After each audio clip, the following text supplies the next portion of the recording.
is enter the following transactions of Harmeet Singh in double column cash book. सबसे पहले है मार्च 1 cash at bank. Cash at ज़रा बताइए बेटा कहाँ से आता है? जहाँ से इंक्रीज है वहाँ से ओपनिंग बैलेंस आती है. तो यहाँ से लिखेंगे to balance B oblique D, मगर किस में बेटा? बैंक कॉलम में. 4920 मार्च 1 4920.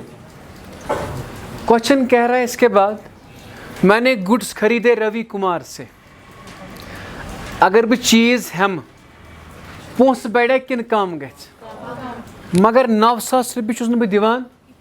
आई am paying him only 4,500. Question समझना. Purchase goods from Ravi Kumar. मैं रवि कुमार से गुड्स खरीद रहा हूँ. कितने को खरीद रहा हूँ और उसे पैसा कितना दे रहा हूँ? 9,000 नहीं, उसका हाफ दे रहा हूँ. कितना दे रहा हूँ? गो अगर चीज़ पे हम पोस बड़े किन कम गए तो यहाँ से लिखेंगे बेटा बाय परचेज और लिखेंगे इसमें 4,500.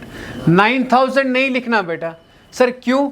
क्योंकि हम 9,000 उसे वापस नहीं दे रहे, पैसा नहीं दे रहे हम उसे 9,000, बल्कि 9,000 का 50% दे रहे हैं.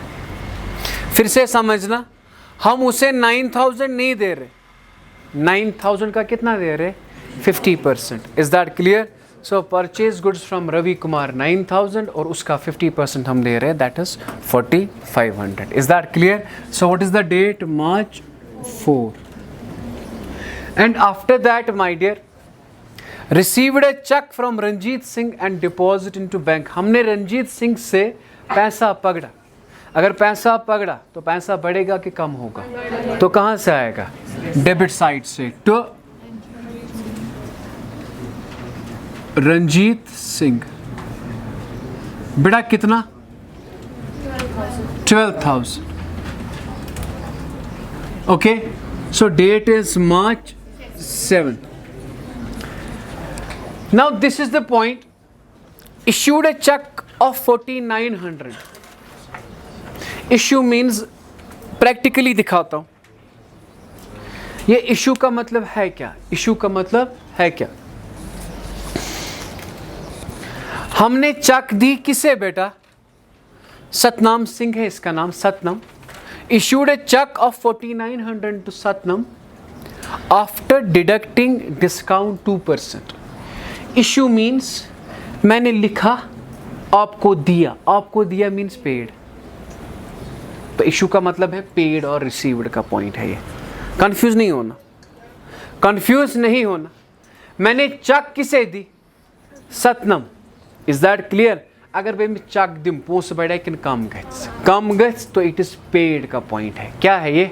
और पेड में कौन सा डिस्काउंट है? After deducting. आफ्टर डिडक्टिंग की फॉर्मूला क्या है? Amount into rate divide bye 100 minus rate. पढ़ाया है ना? पढ़ाया है ना माय डियर? सो इशू का मतलब क्या है बेटा? पेड. Is that clear? तो बताइए बेटा, सबसे पहले मार्च 10 में हमें पहले क्या निकालना है? डिस्काउंट. तो हम डिस्काउंट निकालेंगे बेटा. यहाँ पे निकालूंगा मैं डिस्काउंट. मार्च 10 चा जरा बताइए बेटा डिस्काउंट कितना है? डिस्काउंट है मगर क्या है बेटा? After deducting. बेटा फॉर्मूला क्या है? आफ्टर डिडक्टिंग की फॉर्मूला क्या है? Amount into rate divide by 100 minus rate. Is that clear? So what is the amount? Rate क्या है बेटा? rate है 2. So that's equal to 100 rupees निकला. Okay my dear. बेटा कितना निकला डिस्काउंट आपको? अगर डिस्काउंट निकला आपका 100, कितना निकला? फिर से समझना, डिस्काउंट कितना निकला? ओके. ज़रा मुझे बताओ, हम उसे पैसा कितना देंगे? So amount paid will be, sir क्यों इसमें माइनस क्यों नहीं हुआ 100? माइनस ऑलरेडी हुआ है, माइनस ऑलरेडी, ये उसी को आएगा जिसने वो पॉइंट पढ़ा है.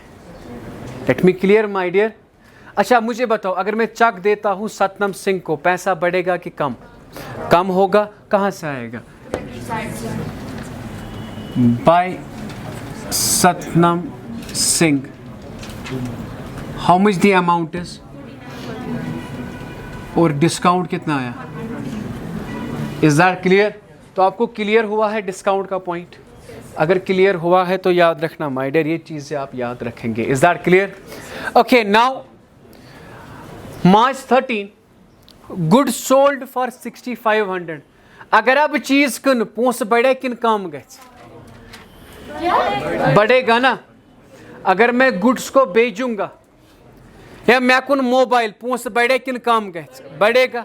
ऐसे ही मैंने गुड्स बेचे, पैसे बढ़ेंगे कि कम होंगे? बढ़ेंगे. अगर बढ़ेंगे कहां से आएगा? डेबिट साइड से. Now the point says goods sold for 6500, goods sold for, and payment received by check after deducting 4% cash discount. बात समझिए बेटा, बात समझिए. अब सेल में, परचेज या सेल में वहां पे होता है ना after deducting. What is the formula? Amount into rate divide bye, ये है मार्च 13. चलो मार्च 30 बेटा जरा बताओ डिस्काउंट, मगर ये है after deducting, after deducting.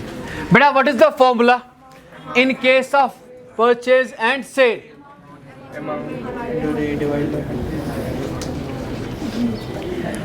Amount into rate divide by, जरा बता दीजिए अमाउंट कितना है? सो 6500, रेट क्या है? डिवाइड बाय 100 कितना हुआ? 60. ये पॉइंट समझ आया? ये पॉइंट समझ आया? अब मुझे बताओ जो अमाउंट रिसीव्ड होगा ना,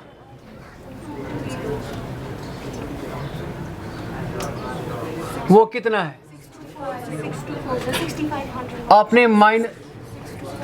आपने माइनस क्यों किया यहां पे, जरा मुझे बताओ. क्योंकि फॉर्मूला में माइनस है. फिर से समझना है. हेलो, फॉर्मूला में माइनस, अगर फॉर्मूला में माइनस था ना सर, कंफ्यूज कैसे हो जाओगे आप? याद रखना, यहां पर भी है आफ्टर डिडक्टिंग, यहां पर भी है आफ्टर डिडक्टिंग. यहां पे आपने माइनस किया, यहां पे आपने माइनस. पूरा पढ़ना. ये आफ्टर डिडक्टिंग किस में है? पेड और रिसीव्ड में. ये आफ्टर डिडक्टिंग किस में है? परचेज या सेल में. Is that clear my dear? अब मुझे बताओ, मैंने गुड्स भेजे, पैसा बढ़ेगा कि कम? अगर बढ़ेगा कहां से आएगा? To sales. Amount will be 6240 और डिस्काउंट आएगा बेटा 260. Okay my dear, so this is March 30. Okay my dear, any confusion? कोई confusion बेटा? चलो इसके बाद received a crossed check, हमने चेक पकड़ी for the recovery of bad debts, for the recovery of को bad debt recovered. पैसा हमारे पास आया, पोस्ट बढ़े किन काम गए? सर आपने ये तस खेत ये कथ, हमने चेक पकड़ी for the recovery of, that's what you call a bad debt recovered. bad debt, पैसा बढ़ेगा कि कम होगा? बढ़ेगा. हमने चेक तो उसका रहा था मुझे क्या है? हाँ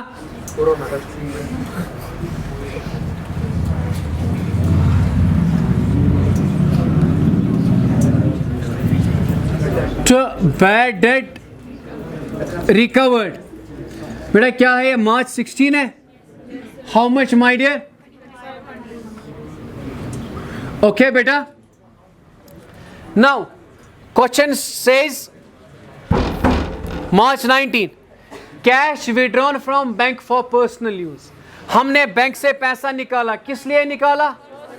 सर अगर पर्सनल यूज के लिए निकाला तो लिखेंगे by drawing.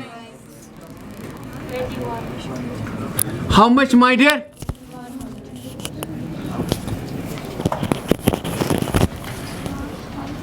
2100. So date is March 19. अच्छा, issued a check to Dalip for interest payable to, हमने चेक किसे दी? दलीप को. किस लिए? इंटरेस्ट के लिए. किस लिए? तो यहाँ पे बैंक बढ़ेगा कि कम होगा? तो लिखेंगे बाय दलीप, नहीं लिखेंगे बाय इंटरेस्ट, लिखेंगे बाय इंटरेस्ट. My dear 1500. आप मुझे बताओगे यहाँ पे मैंने बाय दलीप क्यों नहीं लिखा? देन वहाँ पर नाम नहीं आएगा. क्यों नहीं आएगा? अगर आप ऑन अकाउंट होता तब नाम आता. आपको ऐसे बोलना है, sir if the on account is mentioned with the name, the name account is affected. समझ आया? ओके, हो गया ना क्वेश्चन खत्म? यही था क्वेश्चन. डन.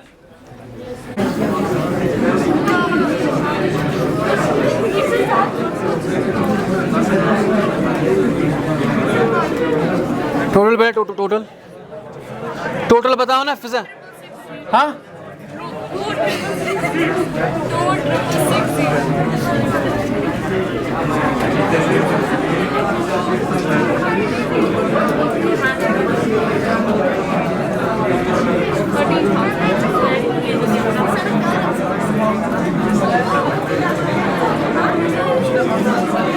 बेटा ये कौन सी बेटा? हेलो, ये को सच बैलेंस.